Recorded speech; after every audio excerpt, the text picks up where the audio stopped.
Hello friends, welcome back to my YouTube channel. ನಾಳಿನ ಸಂಚಿಕೆಯಲ್ಲಿ ಬ್ರಹ್ಮಗಂಟು ಏನಾಗುತ್ತೆ ಅಂತ ನೋಡ್ಕೊಂಡು ಬರೋಣ ಬನ್ನಿ ಫ್ರೆಂಡ್ಸ್. ಅದಕ್ಕೂ ಮುಂಚೆ ಯಾರ್ಯಾರಿನ್ನೂ ನಮ್ಮ ಚಾನಲ್ನ ಸಬ್ಸ್ಕ್ರೈಬ್ ಮಾಡ್ಕೊಳ್ದೆ ಹಾಗೆ ವಿಡಿಯೋಗಳನ್ನ ನೋಡ್ತಿದ್ದೀರೋ ದಯವಿಟ್ಟು ಸಬ್ಸ್ಕ್ರೈಬ್ ಮಾಡ್ಕೊಳ್ಳಿ. ಈ ವಿಡಿಯೋ ಇಷ್ಟ ಆದರೆ ಒಂದು ಲೈಕ್ ಮಾಡಿ, ನಿಮ್ಮ ಅನಿಸಿಕೆಗಳನ್ನು ತಪ್ಪದೇ ಕಮೆಂಟ್ ಬಾಕ್ಸ್ನಲ್ಲಿ ತಿಳಿಸಿ.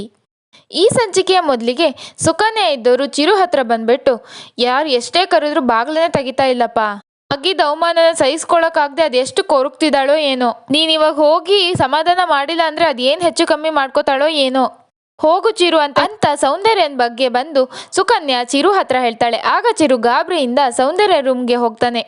ಬಾಗ್ಲು ಬಡಿತಾನೆ. ಎಷ್ಟೇ ಅಂದ್ರೂ ಸೌಂದರ್ಯ ಬಾಗ್ಲು ತೆಗಿಯೋದಿಲ್ಲ. ಇನ್ನು ದೀಪ ಮನೆ ಒಳಗೆ ಬರ್ತಿರ್ಬೇಕಾದ್ರೆ ಸುಕನ್ಯಾ ಇದ್ದೋಳು ದೀಪನ ಅರ್ಧಕ್ಕೆ ತಡೆದು, ನಾನೇ ಎಲ್ಲರೂ ನಿನ್ ಜಾಗದಲ್ಲಿ ಇದ್ದಿದ್ರೆ ಇಷ್ಟರೊಳಗೆ ಯಾವುದೋ ಒಂದು ಹಾಳು ಬಾವಿನೋ ಕೆರೆನೋ ನೋಡ್ಕೋತಿದ್ದೆ.